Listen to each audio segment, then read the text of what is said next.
Kısaca bilgi vereyim. Bu toplantı hakkında 45 dakika sürecek Maxim Rover'in konuşması.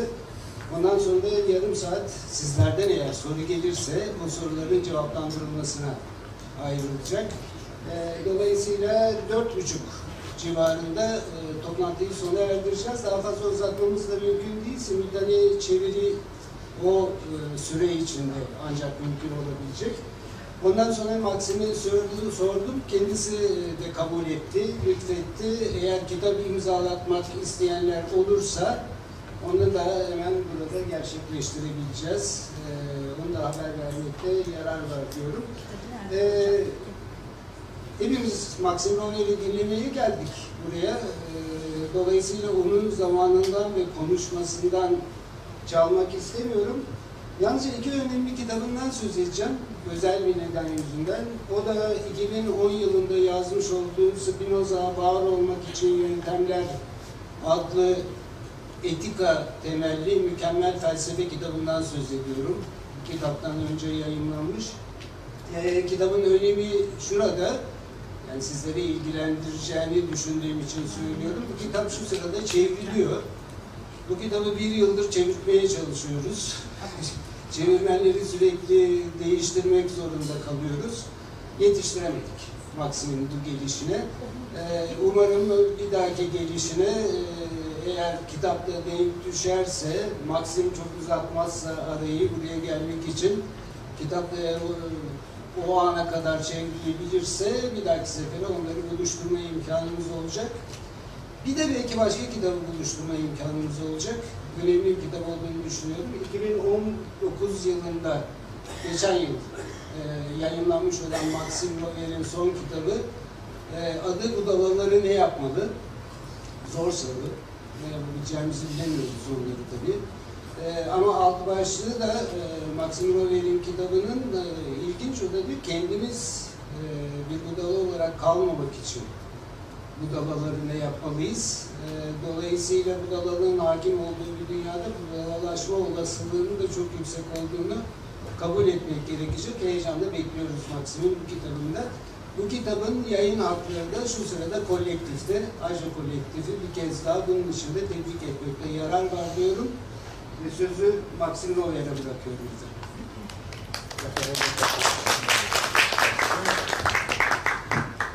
Est-ce que si je parle comme ça, tout le monde m'entend et c'est traduit? Est-ce que tu veux suivre la traduction? Tout va bien? Herkes duyabiliyor mu sesi diye sordu. Ça fonctionne. Sorun yok. Alors très bien, merci beaucoup. Merci à vous d'être là. Merci à Dumas aussi de présenter cette rencontre. Merci à Elda, mon éditrice, qui rend tout ça possible. Et à l'Institut français, bien sûr, qui nous soutient. Je voudrais vous présenter en fait une réflexion qui a donc donné naissance à ce livre et qui était une réflexion en fait fondée à la fois sur le rapport entre la philosophie et la vie, d'une manière générale, et la manière de raconter un philosophe en particulier. Donc, dans le cas de Spinoza, en gros, il y a une histoire sur laquelle les spécialistes s'accordaient et qui était celle d'un écrivain du XVIIe siècle, né dans la communauté juive et qui en aurait été exclu d'une manière très violente à cause de ses idées extrêmement révolutionnaires, en particulier sur Dieu et sur la religion, et qui ensuite, comme une sorte de paria, de personne rejetée par toutes les communautés, aurait, dans la solitude et, je dirais, l'hostilité générale, développé une philosophie extraordinaire qui a donc traversé les siècles, qui a inspiré beaucoup de mouvements ultérieurs, et qui aurait donc été développée dans cet environnement par quelqu'un donc rejeté par son époque, qui travaillait en particulier à polir des vers pour gagner sa vie. Bon. Cette histoire, en fait, est celle que je voulais raconter au début du projet, et je me suis donc heurté à deux difficultés. la première difficulté est liée au genre de la biographie et à l'idée un peu folle au fond de ce que c'est que raconter une vie. Si vous voulez raconter la vie de quelqu'un, et en particulier dans le cadre, la matrice que nous avons hérité en grande partie des scénaristes hollywoodiens, vous allez partir d'événements dans la jeunesse ou dans l'enfance de votre personnage qui vont créer des problèmes ou des obstacles, et puis la personne en grandissant va rencontrer d'autres gens qui vont l'aider, et puis va surmonter ces difficultés jusqu'à arriver à produire une œuvre. En fait, cette manière de raconter une vie ne correspond pas du tout à ce que nous vivons, je dirais, au quotidien. Une vie, en fait, ça n'est pas centré sur un seul individu, mais ça dépend de beaucoup d'individus. Et donc, ce qu'il y a dans le titre de ce clan Spinoza, c'était d'office l'idée qu'en réalité, pour comprendre un auteur, il faut dépasser l'idée de l'auteur pour reconstruire quelque chose de beaucoup plus complexe. En l'occurrence, dans la philosophie allemande, un chercheur comme Dieter Heinrich a commencé à mettre en place la notion de constellation. Une constellation, ce serait en fait les liens qui, un peu comme entre les étoiles, relient plusieurs personnes qui réfléchissent ensemble, et ces constellations en fait sont des groupes qui sont un peu les nouveaux objets en histoire de la philosophie aujourd'hui. Sauf que moi, dans mon travail, j'étais confronté à un autre problème, et qui était justement le rapport entre la vie et la pensée. C'est-à-dire le fait que si vous racontez un événement, ou par exemple un contexte politique, ou un événement personnel, ou une relation entre deux individus, cet élément ne va pas pouvoir vous servir pour expliquer directement une position philosophique. Ça ne marche pas en fait. Il n'y a pas de causalité linéaire entre des choses de la vie concrètes, par exemple un contexte historique, ou encore une fois une amitié philosophique entre deux personnes, et des idées émergentes, c'est-à-dire des idées neuves qui rompent en fait avec ce qui existait auparavant. Donc, vous comprenez que le problème en fait autour duquel s'est construit le livre, c'est la difficulté de rendre compte de la manière dont les idées naissent à partir d'individus réels, qui sont plusieurs peut-être, qui ont une vie quotidienne, qui a ses structures, qui a ses codes, mais qui n'est pas en lien de cause à effet direct avec les concepts qui vont être mis en place dans une philosophie. Donc toute la difficulté, en fait, c'était de trouver une manière de penser ce que maintenant j'appellerais des interactions pensantes. C'est-à-dire, en fait, lorsque nous dialoguons, ce qui pense, ce ne sont pas les étoiles, comme dans la constellation, là. C'est vraiment le lien seulement, c'est l'interaction. Donc, comment est-ce qu'une interaction peut être un sujet de pensée plus important que nos deux cerveaux, nos deux esprits, de quelque manière que vous vouliez l'expliquer? Alors, dans le cas de Spinoza, c'est particulièrement intéressant. Parce que, évidemment, donc Spinoza est connu comme l'une des personnes les plus provocatives, provocantes du XVIIe siècle, pour plusieurs raisons. D'abord parce qu'il a mis en place une sorte de révolution dans la manière dont on conçoit la religion et son rapport à l'espace politique. Donc, dans cette première mise en place, il y a deux choses à différencier. Il y a d'abord une théorie de Dieu, c'est-à-dire en fait ce qu'on appelle d'habitude de la théologie, hein, et que Spinoza va contribuer à ramener à des considérations ultra-rationalistes. C'est-à-dire qu'en fait, d'un certain point de vue, Spinoza appartient à un mouvement qui s'appelle le cartésianisme, c'est-à-dire qui se revendique de Descartes, mais qui n'est pas toujours fidèle à l'héritage du philosophe français qui s'appelle Descartes. Le cartésianisme, en fait, c'est un peu plus large. Et l'un des grands axes du cartésianisme consiste à introduire des raisonnements simplifiants, et notamment autour de questions de mouvement et de repos, de la mécanique en fait des corps, dans tout un tas de domaines. En médecine, dans la théorie des affects, des passions, donc en morale, et jamais on n'avait étendu le cartésianisme à Dieu. Ça fait partie en fait des grands interdits du cartésianisme, c'est-à-dire que Descartes a obtenu sa propre liberté de penser en avertissant d'entrée que tout l'espace rationnel qu'il allait ouvrir, et en particulier concernant les corps humains et les passions humaines, qui sont les deux grands domaines où Descartes a vraiment, je dirais, conquis en fait du terrain. Donc en même temps que Descartes étendait le rationalisme, il préservait Dieu comme étant quelque chose de réservé vraiment à un autre domaine, c'est-à-dire à la théologie, entendue comme commentaire de textes sacrés. Spinoza et ses amis vont considérer qu'il n'y a pas de raison de considérer que Dieu est réservé à ceux qui étudient les textes sacrés. Il peut aussi être étudié sans en passer par ces textes, en s'appuyant sur la pure raison.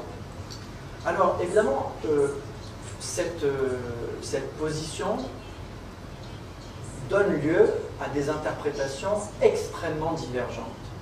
Et c'est là peut-être le premier point que je voudrais présenter aujourd'hui, c'est que la philosophie de Spinoza, surtout quand elle concerne Dieu, a donné naissance à des interprétations qui vont dans des sens exactement opposés.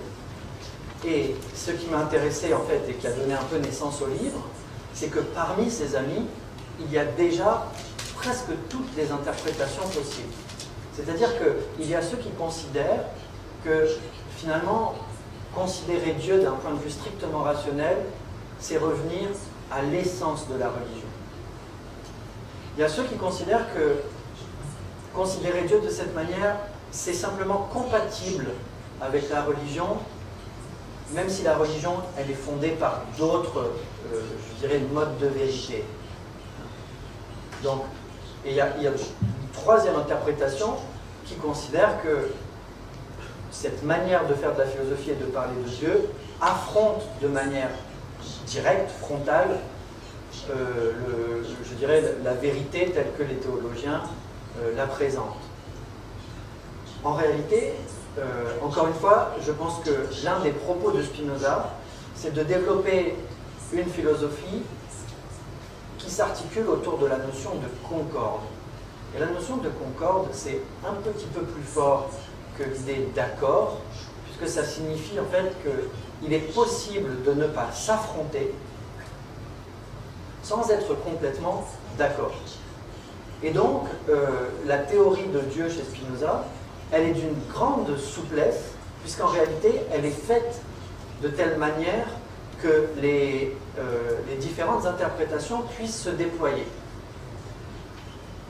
Mais dans la manière dont je viens d'en parler, il y a quelque chose d'un petit peu insatisfaisant.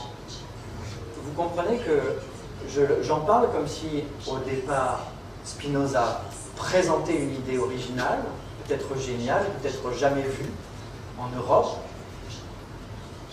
et puis qu'ensuite il va y avoir des interprétations. En réalité, cette hypothèse, c'est ce qu'on appelle le diffusionnisme. C'est-à-dire, au fond, il y aurait une sorte de source unique qui rayonnerait comme le soleil de manière centrifuge, et les amis de Spinoza seraient autour de lui comme des disciples qui écouteraient, je dirais, avec beaucoup de respect cette nouvelle philosophie et qui en donneraient des variations.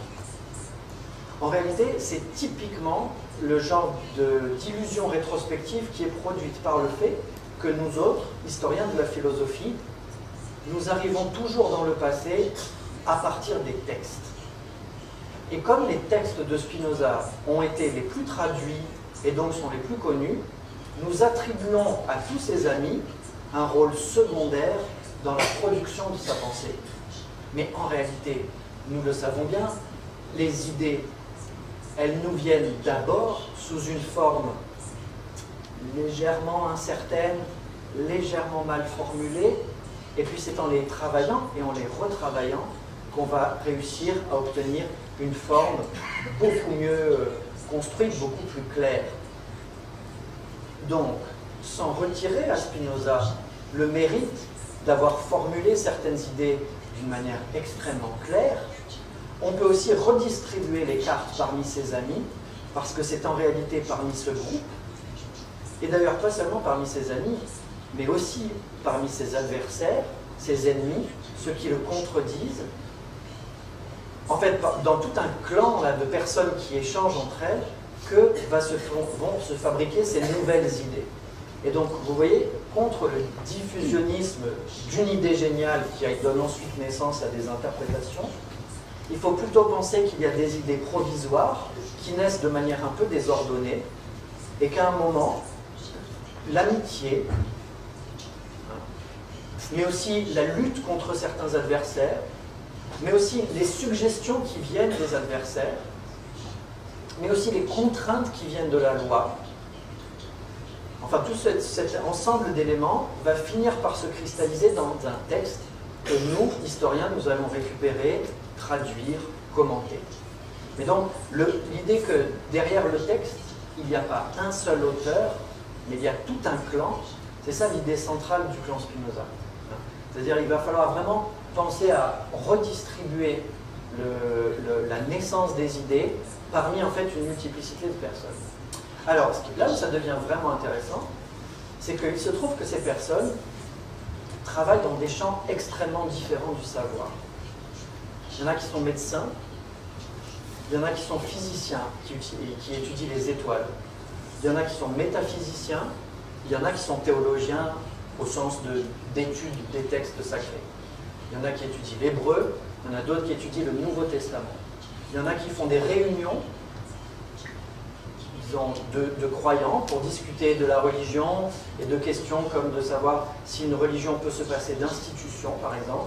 Ça les préoccupe beaucoup, parce que comme vous savez, toute l'Europe est traversée par des guerres de religion très violentes, et que à Amsterdam en particulier, mais dans toute la Hollande et ce qu'on appelle à l'époque les Provinces-Unies, aujourd'hui les Pays-Bas, l'indépendance du pays a été gagnée grâce à l'alliance entre des groupes religieux qui n'étaient pas d'accord entre eux, mais qui avaient tous envie de s'émanciper de l'Espagne. Et donc, il y a cette idée que c'est dans une forme de tolérance religieuse, mais aussi une forme de... je dirais d'écoute politique, qu'on peut établir la paix et réussir justement à être fort, à être fort ensemble. Et donc, vous imaginez tous ces gens-là qui se retrouvent régulièrement et où chacun parle de son domaine. En réalité, en théorie de l'innovation, on sait maintenant que les idées nouvelles naissent quand elles transitent d'un domaine du savoir à l'autre. C'est-à-dire, par exemple, lorsque vous prenez, c'est le cas de Spinoza, lorsque vous prenez une innovation en mathématiques qui consiste dans une réforme de la définition qu'on appelle la définition génétique.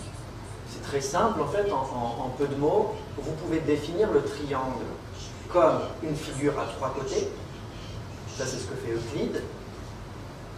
Et puis vous pouvez définir le triangle comme une figure qui est produite par l'intersection de trois droites. En fait, vous avez l'impression que ça revient au même, mais alors déjà en mathématiques c'est une révolution qui a été déjà introduite par Clavius au XVIe siècle, c'est-à-dire un siècle avant Spinoza. Mais Spinoza, lui, il a l'idée de reprendre cette définition génétique et de l'introduire en métaphysique. Alors c'est très amusant parce qu'au début, il ne sait pas ce que ça va donner, et en fait il le maîtrise assez mal. C'est dans un texte qui est inachevé, et qui s'appelle le traité de la réforme de l'entendement, où Spinoza pour la première fois fait ce geste de dire, tiens, si j'introduisais en philosophie la méthode génétique, qu'est-ce que ça donnerait? En gros, ça donne que ça transforme la question « qu'est-ce que c'est? Quelle est la nature d'une chose ?» en la question « d'où ça vient? Qu'est-ce qui a produit cette chose ?» C'est absolument colossal comme transformation, puisque ça explose une préoccupation d'essence qui était fondamentale en philosophie depuis Platon, hein, c'est-à-dire quand même le travail philosophique, c'est de déterminer les essences, c'est-à-dire connaître l'essence des choses, accéder à la nature profonde des choses. Et Spinoza, juste en adaptant cette méthode mathématique, fait exploser les essences, sans s'en apercevoir, hein, il ne fait pas exprès, mais il se dit, tiens, si j'essayais ça, peut-être ça va marcher, peut-être ça va nous donner des idées claires. Et puis en réalité, ce que ça va faire, c'est que réellement, les essences vont progressivement disparaître en fait de la réflexion philosophique au profit des causes, de la causalité. Donc encore une fois, la question ne sera plus quelle est la nature même, par exemple de l'esprit, mais qu'est-ce qui fabrique des idées. C'est un premier exemple, si vous voulez, de ce que c'est que des interactions pensantes qui vont avoir lieu. Un autre exemple, c'est la glande pinéale, c'est-à-dire l'impact très fort qu'ont eu des recherches en médecine. Alors, en médecine, on connaissait très peu de choses du cerveau, et en gros, je dirais jusqu'à 1665, le cerveau, pour les philosophes en tout cas, c'est la matérialisation de certaines théories qu'ils ont sur le corps et l'esprit. Descartes, ça le préoccupe beaucoup de savoir comment est-ce qu'il est possible d'articuler la mécanique du corps avec la liberté de l'esprit. Les deux sont incompatibles, si vous voulez. On ne peut pas, d'une part, considérer que dans les corps humains, il y a des rapports de cause à effet, c'est-à-dire vous donnez une impulsion au corps et mécaniquement ça produit tel effet, ce qui est un schéma causal simple mais vérifiable. Comment articuler, si vous voulez, ce modèle causaliste au libre arbitre, qui est indispensable pour penser la responsabilité de l'esprit? Ça, c'est une chose que Descartes ne sait pas faire, au point qu'il va considérer, ça c'est la théorie du traité de l'homme, qu'en réalité, nous avons dans le cerveau, en fait, l'idée de Descartes, c'est que presque tout est double dans la tête. On a 2 yeux, 2 narines, 2 oreilles, et tout est centralisé en un seul point, qui est cette petite glande au milieu du cerveau, qui s'appelle la glande pinéale. Et pour Descartes, les mouvements de cette glande sont traduits, d'une manière qu'on ne sait pas expliquer, en mouvement de l'âme. C'est-à-dire, en fait, c'est une centrale de traduction, exactement comme la traductrice, qui est au fond de la salle, en écoutant ma voix, je dirais, fait repasser le contenu de mes propos dans une autre langue qui, du coup, alors que moi je parle, je dirais, dans ce sens, elle parle dans l'autre sens. C'est exactement le fonctionnement de la glande pinéale chez Descartes. Il y a des mouvements du corps qui vont dans un sens causaliste, et en fait, la glande pinéale traduit ces événements physiques en événements mentaux, dont l'âme se retrouve ensuite en charge.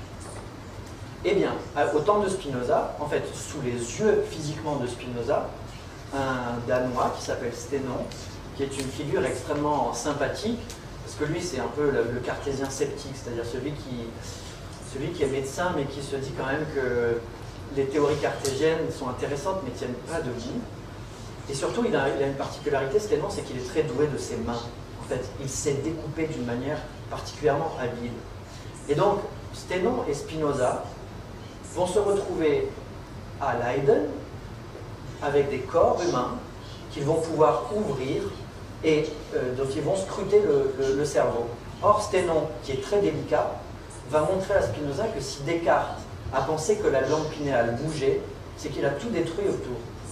C'est-à-dire que si vous ouvrez un crâne et que vous envoyez un gros coup de couteau et que vous dites, bah regarde, tu vois bien, au milieu ça bouge, bah, vous allez construire des théories complètement erronées, parce qu'en fait c'est vous qui avez coupé les liens de la glande.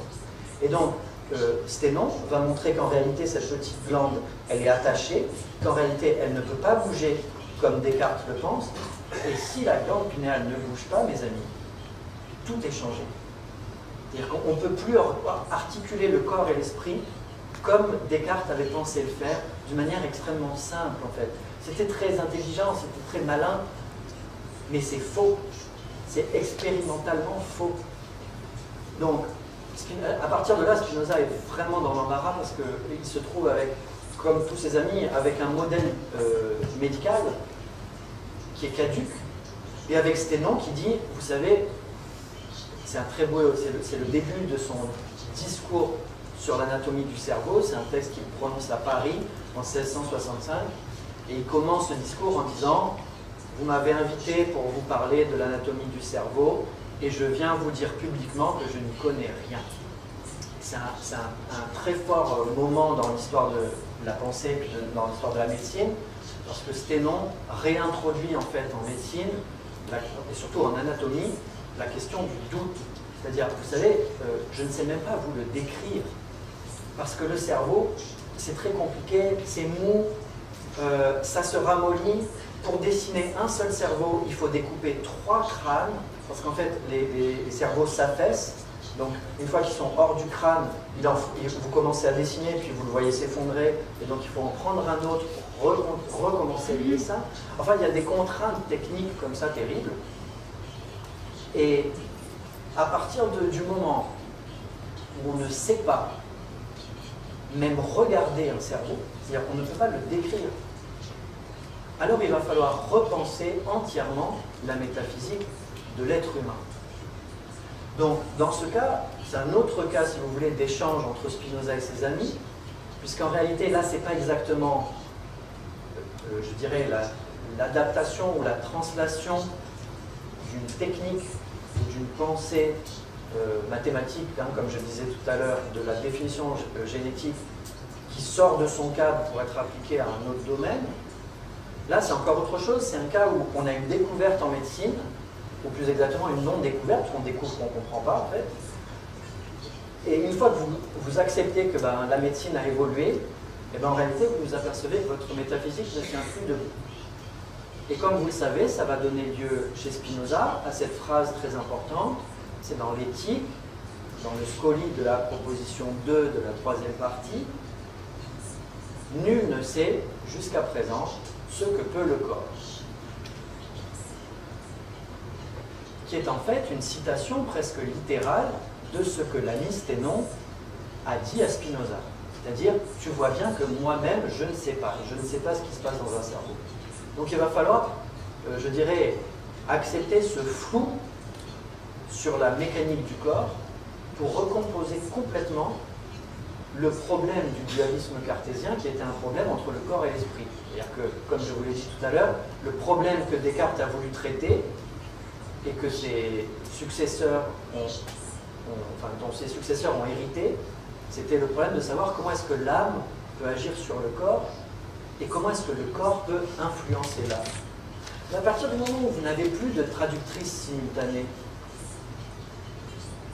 le problème du dualisme est complètement transformé. Et donc, l'un des enjeux en fait, de la philosophie de Spinoza, ça va être de répondre à cette question-là. C'est-à-dire comment est-ce qu'on va pouvoir recomposer notre notion du corps humain et donc de l'esprit humain de telle manière à pouvoir dépasser le dualisme cartésien. Alors, comme je l'ai dit, aussi bien la théorie de Dieu, qui est donc un Dieu rationnel, qui est un Dieu, en fait, qui est, je pense, dans le traité théologico-politique, Spinoza est assez clair sur le fait que même les religions instituées, c'est-à-dire les religions qui ont des églises, qui ont des textes sacrés, etc., en réalité disent une chose qui est rationnelle et qui consiste en quoi? Consiste en aimer son prochain comme soi-même. Voilà.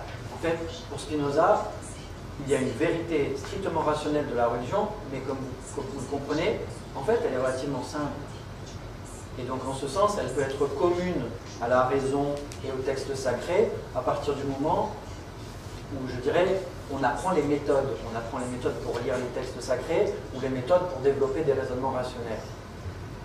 Mais le plus important dans cette idée, c'est quand même l'aspect politique. C'est-à-dire que, et c'est là où je viens à mon troisième ami, troisième exemple de ces interactions qui pensent, là. c'est qu'au fond, on n'en parle jamais parce que les textes de Peter Balling, qui est la personne que je voudrais vous présenter maintenant, ont été peu lus pour la raison qu'ils étaient publiés en néerlandais.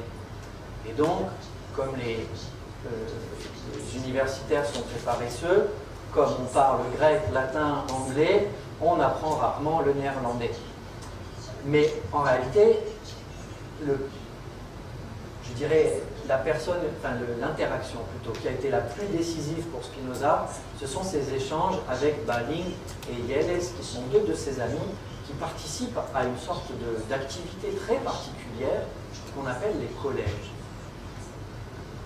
Les collèges sont en fait des réunions pendant lesquelles tout le monde peut donner son avis sur les textes sacrés. En gros, en général, il parle du Nouveau Testament. Et donc, en fait, on n'a pas besoin de dire sa religion. On entre dans la pièce, il y a des femmes, chose rare. Donc, il y a des femmes, des hommes, des gens de toutes les religions, et ils viennent donner leur avis sur ce que c'est que la religion. Et dans ces collèges, chaque individu est considéré comme ce qu'on appelle un libre prophète. C'est-à-dire que les collégiens partent de l'idée que la vérité divine se trouve en chaque individu. Mais comme nous ne sommes pas d'accord les uns avec les autres, en fait, chacun a le droit de dire sa vérité, mais pas de l'imposer aux autres. Alors le problème, c'est que comme on n'est pas d'accord, il va falloir savoir comment articuler ces vérités qui n'ont pas l'air compatibles. Et Peter Balling, dans un texte très très beau qui s'appelle « La lumière sur le candélabre », propose une théorie de la concorde qui est tout à fait spectaculaire et qui consiste, c'est contre-intuitif, mais c'est vraiment très intéressant. C'est l'idée que si nous ne sommes pas d'accord sur ce qu'est la vérité religieuse, mais que nous sommes capables d'en débattre sans s'énerver, c'est-à-dire sans devenir les ennemis les uns des autres, sans que cette espèce de lumière intérieure ne devienne une sorte de flamme qui nous consume, alors en réalité, la vérité que nous cherchons, sans le savoir, nous l'avons déjà trouvée.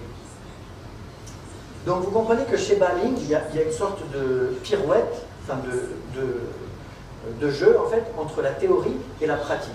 C'est-à-dire, Balling transforme la question théologique fondamentale, qui est la question, bon, qu'est-ce que Dieu, qu'est-ce que la vérité divine, quel est le message religieux, etc.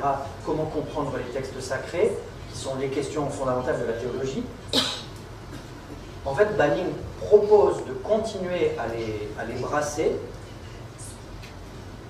mais il déplace la question de la vérité dans la pratique.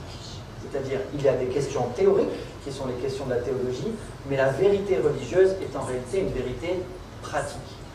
Alors ça intéresse beaucoup Spinoza parce que c'est cet aspect pratique qui va interférer avec encore d'autres traditions qui viennent de l'éthique.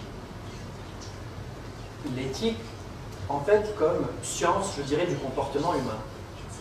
Et pour revenir à mon idée d'interaction, en fait, il va y avoir une sorte d'interférence entre la conception de la théologie selon Peter Balling et une tradition d'éthique et d'étude du comportement humain qui est déjà développée aux Pays-Bas par des auteurs comme Kornher ou comme Goelens ou peut-être un auteur dont j'ai déjà parlé, Descartes. Descartes, dans Les Passions de l'âme, a commencé à étudier la mécanique des passions d'une manière très simple. Spinoza va en quelque sorte percuter la théorie des passions de Descartes, qui est en fait une théorie qui est basée sur le mécanisme, c'est-à-dire un lion apparaît, l'image du lion percute votre œil traduit l'image du lion en impulsions nerveuses. Ces impulsions nerveuses arrivent dans la glande pinéale la traduit en phénomène mental, et vous avez peur. Du coup, votre âme, saisie de peur, prend la décision de fuir, elle envoie sa fuite à la glande pinéale, qui la retraduit ensuite et qui vous fait courir. Ça, c'est le schéma cartésien. C'est très intéressant parce que, encore une fois, c'est un schéma causaliste. Il y a des jeux de cause à effet qui expliquent les comportements humains. Que va faire Spinoza à partir de ce que je viens de vous dire de Peter Balling? En fait, il va garder l'explication cartésienne, mais il va la faire percuter avec la conception pratique de Balling, en considérant que lorsque vous comprenez le fil causal qui vous fait faire quelque chose, en réalité, vous êtes déjà en train d'y échapper. C'est-à-dire, vous êtes déjà en train de détruire le fil causal que vous étiez en train de décrire. C'est extrêmement bizarre parce que en aucun moment, dans aucune science, le fait de comprendre quelque chose détruit cette chose même. C'est bizarre. Mais si on tient compte de cette histoire de vérité pratique, si l'on considère que, par exemple, parler d'amour, parler de paix, parler d'union des êtres humains, parler d'amour de Dieu, si on considère que tous ces termes, en fait, ne sont pas vraiment des termes théoriques, bien sûr, on peut en parler, on peut poser des questions, mais en réalité, ce sont des vérités pratiques. Si vraiment vous comprenez ce que signifient des vérités pratiques, alors du coup, vous comprenez comment ça peut fonctionner l'éthique de Spinoza. Ça veut dire qu'en réalité, quand vous essayez de vous comprendre vous-même, vous croyez que vous vous prenez vous-même pour objet, mais en réalité, vous êtes en train d'entrer dans une pratique. Et cette pratique, c'est une pratique de transformation de soi. Donc c'est ça l'enjeu en fait, de l'éthique chez Spinoza. Comme vous comprenez, en fait, c'est une importation depuis la théologie qui est percutée avec une théorie de l'homme et je dirais de l'agir humain. Et une fois que vous mettez les deux ensemble, ben vous obtenez quelque chose qui ressemble à l'éthique de Spinoza. Voilà. Donc, là, je vous en parle comme ça parce que je dirais dans l'échange oral, il y a aussi quelque chose qui se met en place et qui est l'interaction entre vous et moi. C'est une chose dont les conférenciers parlent peu parce qu'ils en ont peu conscience. Mais je ne raconte ces choses-là devant vous que parce que j'ai confiance dans votre capacité, d'abord à m'écouter, ensuite à vous intéresser à ces questions, et puis ensuite peut-être tout à l'heure à me poser des questions qui vont moi-même me faire changer. En réalité, donc, nous sommes déjà dans ce rapport pratique à la philosophie. Quand on écrit un livre, c'est légèrement différent puisque je dirais l'interaction est plus lointaine. C'est-à-dire que quand un auteur écrit, il est quand même en interaction avec ses lecteurs et ses lectrices, mais c'est plus lointain, ils ne sont pas là, il ne peut pas sentir les effets qu'il fait, enfin c'est plus risqué, c'est une situation un peu pénible. Pour cette raison, j'avais un problème en écrivant le livre, c'est que les trois éléments que je viens de vous présenter aujourd'hui, en fait, je ne pouvais pas les défendre de manière trop théorique. Du coup, si le livre est écrit comme un roman, en fait, c'est sur ça que je voudrais finir, c'est que si le livre est écrit comme un roman, c'était pas pour faire joli, c'était pas pour que ce soit intéressant. C'est parce que, comme j'ai dit au début de cette conférence, en réalité, les causalités ne sont pas linéaires. C'est-à-dire, vous ne pouvez pas dire c'est parce que Sténon a découvert que la glande pinéale ne bougeait pas que Spinoza s'est mis à développer une nouvelle métaphysique. C'est parce que Balling avait une théologie strictement pratique que Spinoza a fait une éthique pratique. Ce n'est pas parce que... et ainsi de suite.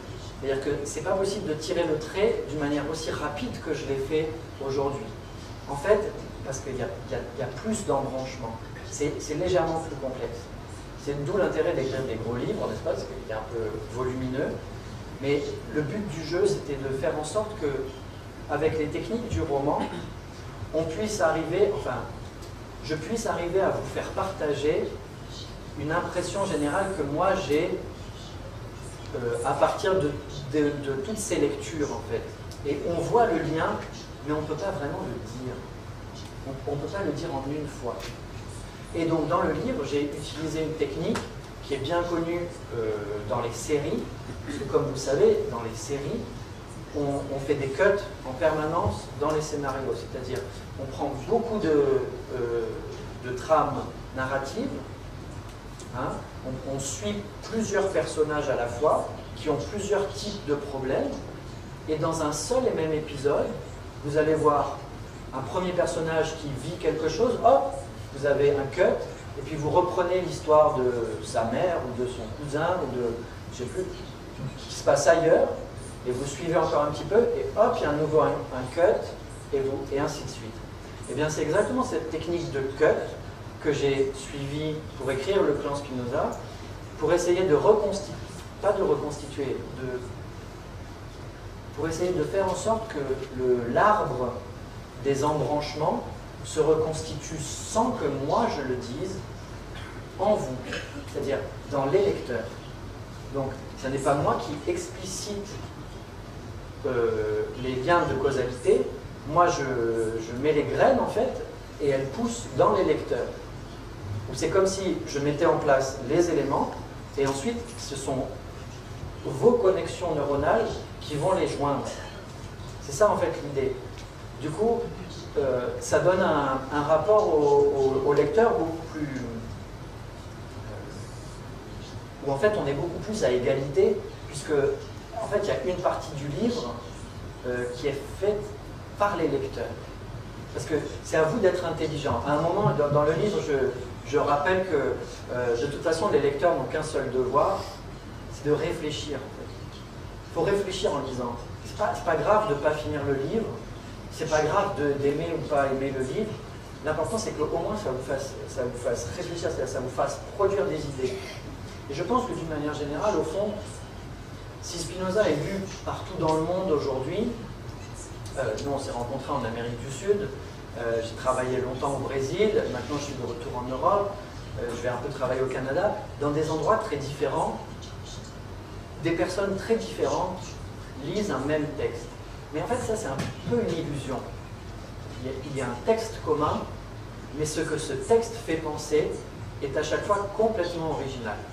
Et c'est ça en fait qui me semble le plus intéressant. C'est ça qui est intéressant quand on voit son propre livre traduit dans une langue comme le turc, que moi je ne comprends pas, je ne maîtrise pas. Ça signifie en fait que ce livre va pouvoir produire des effets dont je ne suis pas responsable en fait.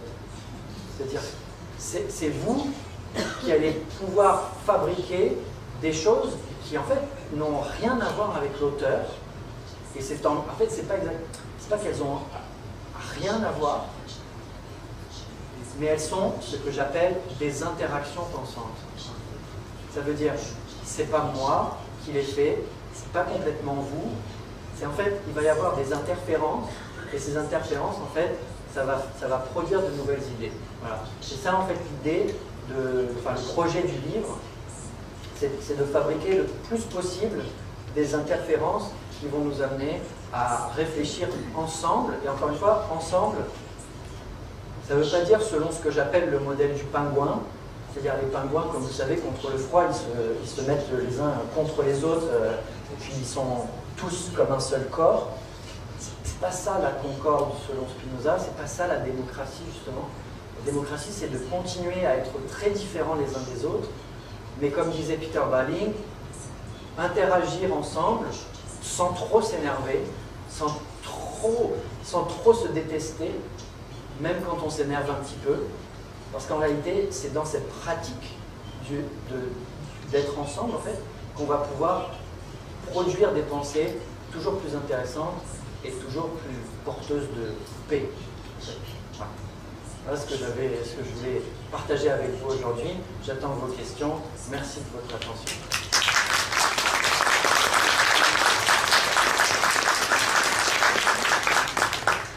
Efendim, mükemmel kitapları yazarından mükemmel bir konuşma dinledik. Muhtemelen de devamını isteriz. En azından önümüzdeki pazartesi Maxim başka konularda konuşacağı için Galatasaray'daki etkinliğe buradan katılmak isteyenlerin çok olacağını tahmin ediyoruz. Saat 2'de tekrarlıyorum, Yıldızhan Yayla salonunda Maxim Royal'in bir başka konferansı var. Hocam pardon, anlaşılmadı yer. Galatasaray'da nerede? Galatasaray Üniversitesi Yıldızhan Yayla salonunda saat 2'de Türker Armani'nin moderatörlüğünde bir konferansı var. Evet. Bunu da farklı olacak zaten. Dolayısıyla ilgilenecek çıkanlar olacaktır sanıyorum.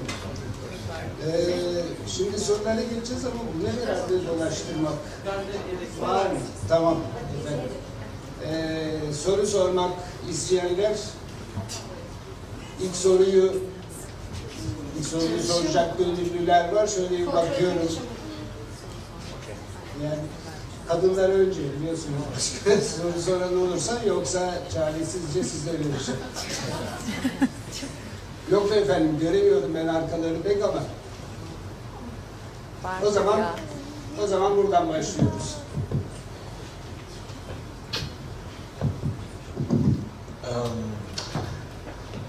Nous faisons face à différentes modalités. Justement, la modalité politique, médicale de Spinoza que vous interprétez. Vous dites que c'est un nouveau Spinoza. C'est vous qui l'interprétez comme un nouveau Spinoza. Quel est son but? C'est quoi le raisonnement pour vous d'interpréter un nouveau Spinoza? Vous voulez dire, vous m'interrogez sur la nouveauté, sur la question de la nouveauté? Exactement. Puisque, en réalité, Spinoza, on le connaît bien dans son domaine religieux. Il est vraiment face à toute sa religion, en quelque sorte.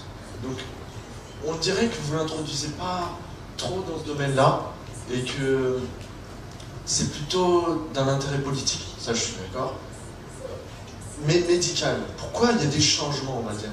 C'est quoi ses intérêts, on va dire? Son but et son raisonnement. Je comprends que c'est des pensées, mais c'est la raison, moi, je voudrais savoir. Bon, je pense que l'une des nouveautés qui est introduite par cette approche, c'est d'abord de ne plus se poser les questions des motivations intimes. C'est-à-dire reconsidérer, essayer de répondre à votre question, non pas à partir de ce que l'individu voudrait au fond de son cœur, je dirais, mais de réfléchir à ce que l'individu veut en tant qu'il existe à l'intérieur d'un réseau. C'est pour ça que les questions religieuses ou les questions métaphysiques, en réalité, se trouvent éclairées par des choses qui en réalité n'ont rien à voir, mais qui vont déterminer des chemins. Donc, les chemins de Spinoza, par exemple, lorsque à la fin de sa vie il se tourne vers la politique, c'est directement lié au fait que les Pays-Bas ont été envahis par la France, qu'il se passe des horreurs, etc. Donc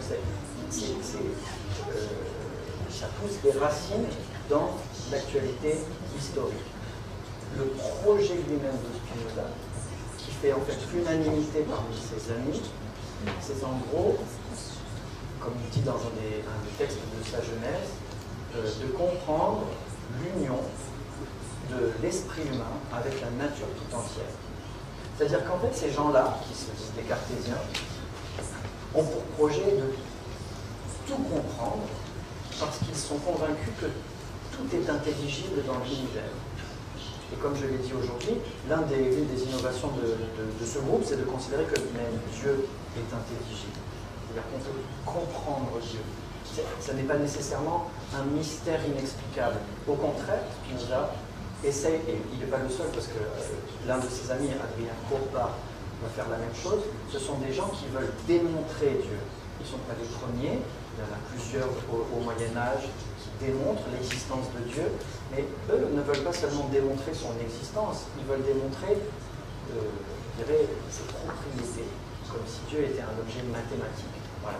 Donc, je dirais, pour répondre donc en un seul mot à votre question, le grand projet de Spinoza, c'est de rendre le monde intelligible. Ça veut dire pouvoir comprendre. Lui et ses amis, ils veulent comprendre. Et c'est nouveau parce qu'ils veulent comprendre à partir d'une diversité folle de disciplines Et en fait, ce qui est nouveau dans mon approche par rapport à ces gens-là, c'est justement de reconsidérer toutes les disciplines ensemble, tous les amis ensemble, et de voir où est-ce que ça va. Voilà. Merci. Evet efendim.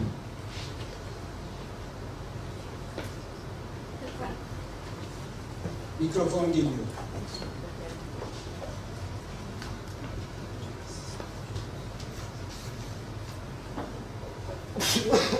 Efendim, Etika kitabında geometrik yöntemi kullanarak Tanrı, attribütler ve modüs düzeninde Tanrı'nın gerçekliğini oluşturduğu gibi bir kanaatim var.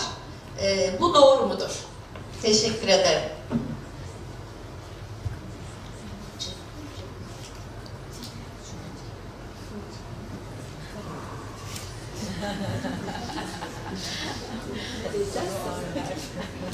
C'est bon, c'est bon.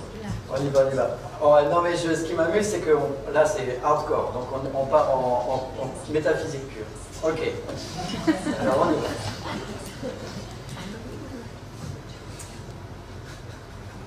Dans la manière dont vous avez formulé votre question, il y a quelque chose de parfaitement juste et il y a quelque chose que je voudrais essayer de tordre un tout petit peu. Ce qui est parfaitement juste, c'est que pour Spinoza, comme pour ses amis... Gelmiyor, ses gelmiyor.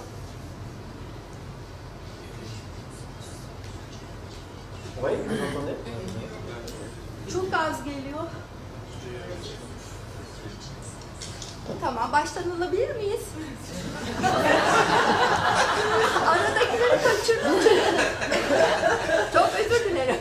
Alors, dans votre question, il y a un aspect qui est parfaitement correct et qui est un lien tout à fait direct entre la mathématique et la métaphysique. C'est-à-dire que Spinoza, comme toute une tradition qu'on appelle avéroïste, considère que le fait de comprendre les êtres mathématiques, c'est-à-dire les nombres, les figures en particulier, c'est-à-dire l'algèbre et la géométrie, deux principales parties de la mathématique de l'époque, montre que nous avons quelque chose en commun avec l'intellect de Dieu. Ça c'est une tradition avéroïste avérée. Donc il y a ça chez Spinoza, mais ça n'est pas l'un des le plus original, parce qu'encore une fois, beaucoup d'autres penseurs l'ont pensé avant lui, et dans toutes les traditions.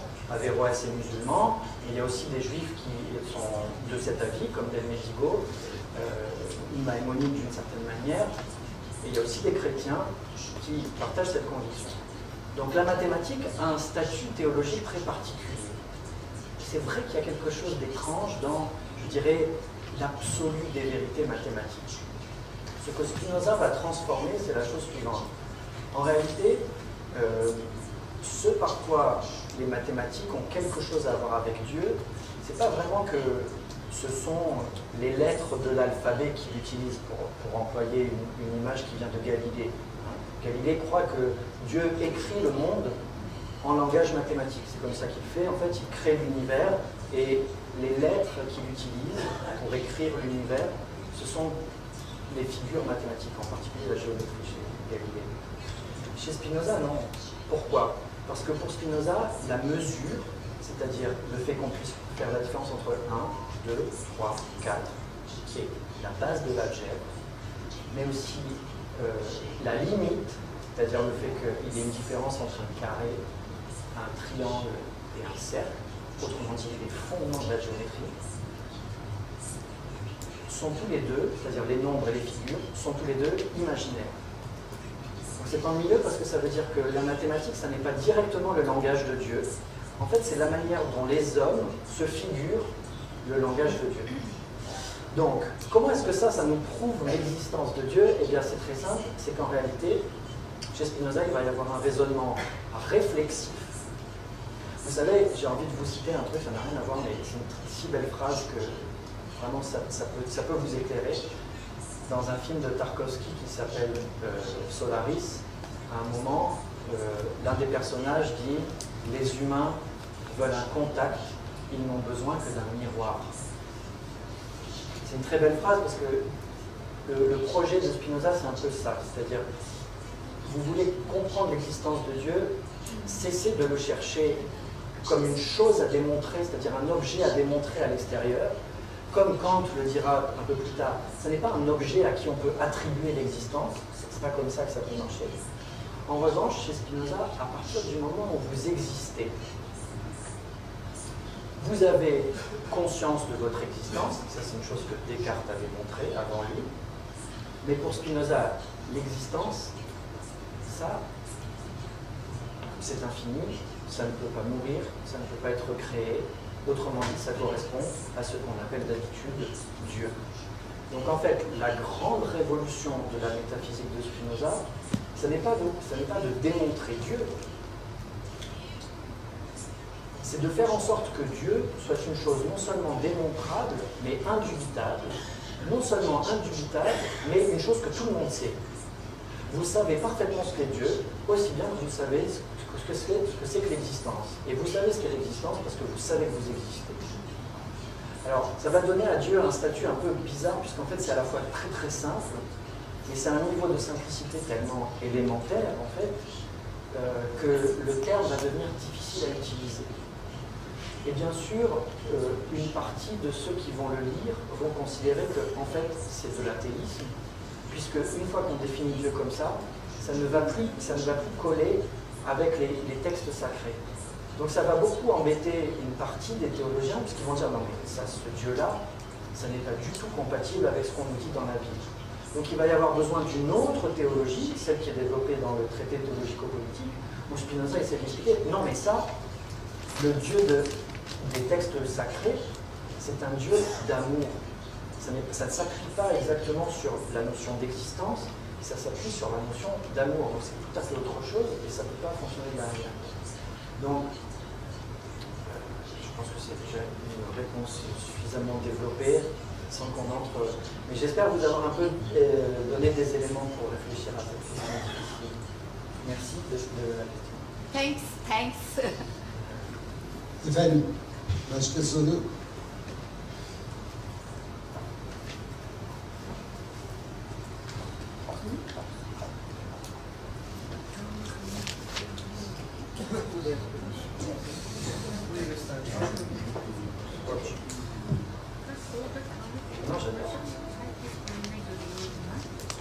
Konuşmanız için teşekkürler her şeyden önce. Çünkü çok kitabı anlama konusunda çok yararlı oldu ve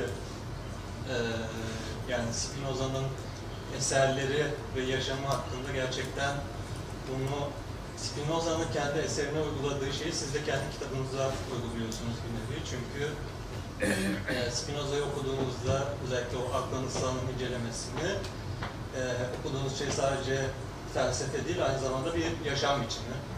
Büyük ihtimalle bunu diğer kitabınızda da bundan bahsediyorsunuz, henüz okumadım ama dolayısıyla yepyeni bir okuma metodu yani söz konusu. Benim ilgimi çeken şey bir de site yapmışsınız, Fekron Spinoza diye internet sitesi. Bu da aslında edebiyat açısından son derece ilginç çünkü eseri yazdınız, okurlara bıraktınız ve asla kolay bir eser değil yani Peter Van Eng'in kim olduğunu okurların çoğu bilmiyor ve araştırmamız lazım ve döneme hakim olmamız lazım. Bu siteyi bakınca bir sürü araştırmacıyla beraber çalışmışsınız.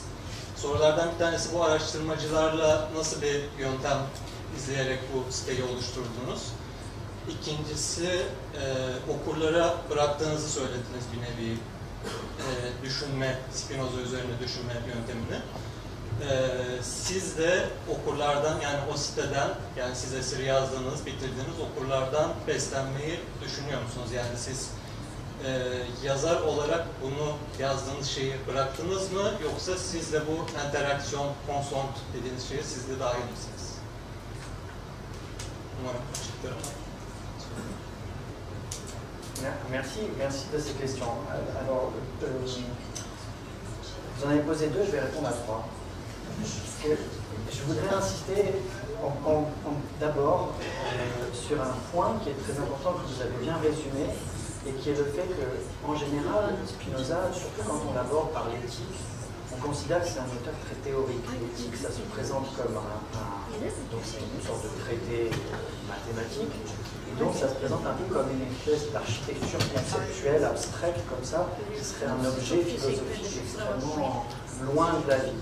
En réalité, l'un des propos du livre, c'est de dire, non mais, si ça peut se présenter comme ça, c'est parce que les gens qui ont donné naissance à ce livre, eux, ils le vivaient comme un truc pratique. C'est pour ça, du coup, que c'est devenu hyper abstrait, parce que pour eux, c'était une pratique. Donc, c'était ça, et je trouve que vous l'avez bien résumé. Donc, merci pour ça. Je voulais insister là-dessus, c'est-à-dire un Spinoza qui est d'autant plus abstrait qu'il est plus pratique. C'est contradictoire, mais c'est comme ça. La deuxième chose, c'est que, en fait, j'ai fait n'importe quoi. Voilà. J'ai fait que des bêtises pendant que je préparais ce livre. C'est-à-dire que il y a des moments où je pensais que j'allais faire un livre très universitaire avec beaucoup de notes de bas de page, donc je faisais plein de notes de bas de page.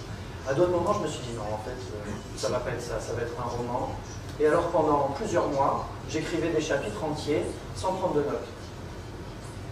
Donc à la fin, je me suis dit, bon alors finalement c'est quoi là, ce que j'ai fait? Et puis comme c'est un peu entre les deux, c'est-à-dire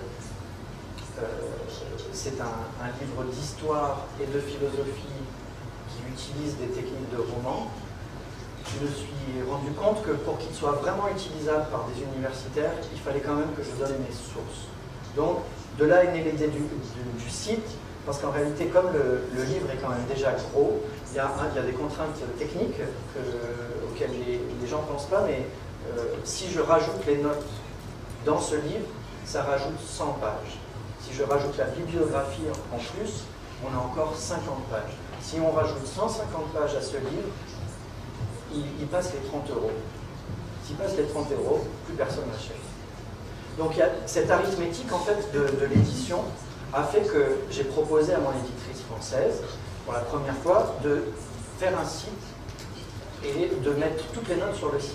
Du coup, ça a permis d'intégrer les remarques de mes collègues. Quand ils me disaient, mais attention, page 360, tu dis qu'il traverse l'avenue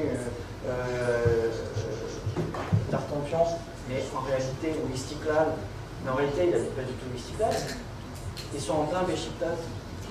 Alors du coup, alors parfois, j'ai retravaillé le texte quand ça a été possible, et parfois j'ai dit, bon il faut mettre l'information sur le site. Donc l'idée, c'était que maintenant, je dirais, il y a dans le grand spectre des lecteurs, ceux qui voudront lire le livre comme un pur roman ne seront pas embarrassés par les notes de bas de page et les doutes et les trucs, le complément d'information. Et ceux qui sont des étudiants et qui auront envie de s'y référer comme d'une source, pourront le faire en utilisant le site internet. C'est ça l'enjeu. Donc, cela dit, donc ça c'est complètement ouvert, et si certains d'entre vous voient des erreurs ou ont des suggestions, vous pouvez parfaitement m'écrire à travers le site et m'indiquer la page, et moi, alors maintenant on augmente les notes en anglais, mais on met en anglais, et puis voilà, du coup, en fait, le travail profite, enfin, le livre profite du travail de tous et des erreurs, en fait. Parce que l'un des projets du livre, c'était aussi de faire en sorte d'accepter soi-même de faire des erreurs. C'est-à-dire que la biographie de Spinoza était en train de se réduire du fait que mes collègues universitaires veulent absolument plus construire des mythes. Ils ont raison de ne plus vouloir construire des mythes, mais si on veut se tenir à ce que disent les sources, peut-être on n'arrivera plus à rien dire du tout. Donc moi j'ai voulu prendre le risque de l'erreur en me disant on pourra corriger. Et le site, ça permet de corriger. Et sur la dernière question, je vous posez un truc, c'est un test très important, c'est-à-dire, d'accord, vous nous parlez d'interaction, mais maintenant le livre il est publié, il existe. À part sur le site, comment est-ce qu'on peut interagir? En fait, l'un de mes projets, pour l'instant c'est un projet, mais quand même, il est né justement des rencontres et des échanges. C'est le suivant. Enfin, je vais d'abord vous parler du problème et ensuite vous allez comprendre le projet. Le problème, c'est qu'au cours de la rédaction de ce livre, je m'arrachais les cheveux parce que les femmes disparaissent de l'histoire. On les voit, on sait qu'elles sont là, les sœurs de Spinoza qui ont l'air d'avoir un certain impact ce qui va devenir un misogyne abominable. Et donc, pourquoi? Qu'est-ce qui se passe? La sœur épouse quand même un orthodoxe très antipathique. Donc il y a quelque chose là dans la famille, mais on ne voit pas, on n'a pas les sources. Il y a cette histoire avec Clara Maria, qui est peut-être un amour de Spinoza, qui va réapparaître avec un autre type. Après, elle se marie. Très difficile, on a peu de sources. Et puis même sa sœur, elle disparaît. Enfin, bref. Donc je m'arrachais les cheveux en voyant en fait qu'une partie du clan que j'essayais de reconstruire disparaissait dans les salles. Et puis plus je parle à des étudiants, à des étudiantes, à des collègues de toutes les disciplines, plus j'ai envie, peut-être dans 10 ans, si je ne suis pas complètement lassé, si je ne suis pas passé à autre chose, parce que je vois qu'il y a beaucoup de travaux qui se font quand même, je voudrais réécrire entièrement le livre, Women on.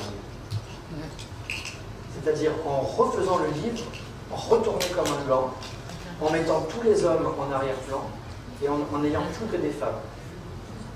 C'est-à-dire vraiment raconter la même histoire, mais retourner. Parce qu'en fait, plus mes collègues travaillent, plus on s'aperçoit que c'est pas possible de le faire de la même manière. Et c'est justement ça qui est intéressant, c'est qu'une histoire féministe de la philosophie, en fait, ça transformerait en profondeur la manière dont on raconte la philosophie. Par exemple, on ne va pas pouvoir remplacer des figures comme Descartes, Spinoza, Sténon, Baline par des figures féminines. Ça ne sera pas possible. Notamment parce qu'elles n'ont pas écrit, ou parce que si elles ont écrit, ça n'a pas été publié, ou parce que si ça a été publié, ça a été publié anonymement. En revanche, on peut étudier des correspondances. Les correspondances nous indiquent qu'il y avait des cercles. Les cercles étaient actifs, on peut les suivre. Donc ça veut dire qu'au lieu d'avoir des... Vous voyez, le clan Spinoza tel qu'il existe aujourd'hui, c'est malgré tout une constellation. C'est-à-dire qu'on a identifié les copains, on peut identifier le groupe d'amis, même si on admet qu'en réalité, ce sont leurs interactions qui travaillent. Mais quand même, ils sont tous identifiés.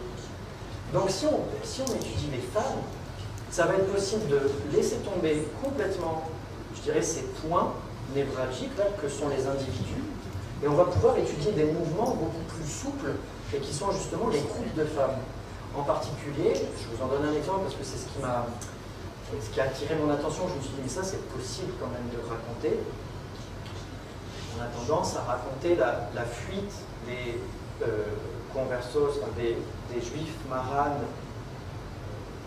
d'Espagne et du Portugal vers la Hollande comme une sorte de libération, c'est-à-dire qu'ils étaient opprimés dans la péninsule ibérique en tant que juifs.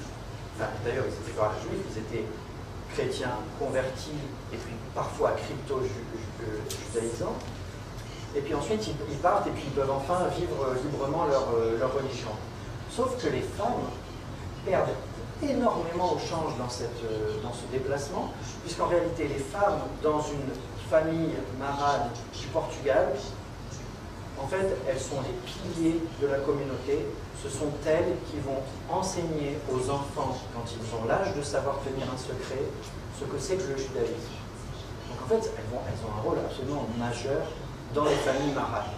Une fois qu'elles arrivent à Amsterdam, elles perdent évidemment ce rôle, puisqu'il y a des rabbins pour expliquer aux enfants, etc. Sauf qu'elles sont toujours dans une famille je dirais, de culture ibérique, où le père décide de tout, et donc elles ne sortent plus, mais elles n'ont plus de rôle domestique, et en fait, c'est une catastrophe absolue. C'est-à-dire que, en fait, ce qu'on décrit comme une libération du point de vue de la communauté en général, en réalité, c'est une catastrophe si on prend le point de vue des femmes, qui, encore une fois, étaient érudites, étaient, je dirais, en charge de la transmission religieuse, etc., et qui vont perdre ce rôle en arrivant à Amsterdam.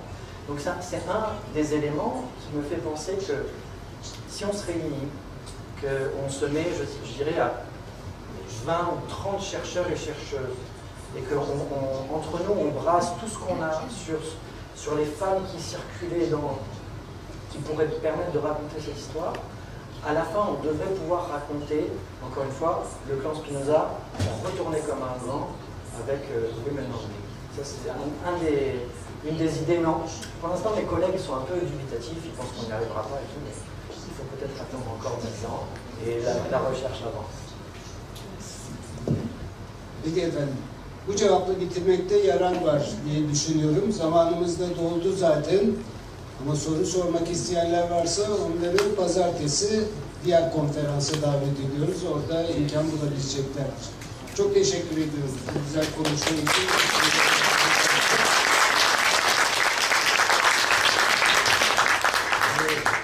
Eğer kitap imzalatmak isteyenler varsa gelebilirler. Ben de yardımcı olacağım arkadaşlar.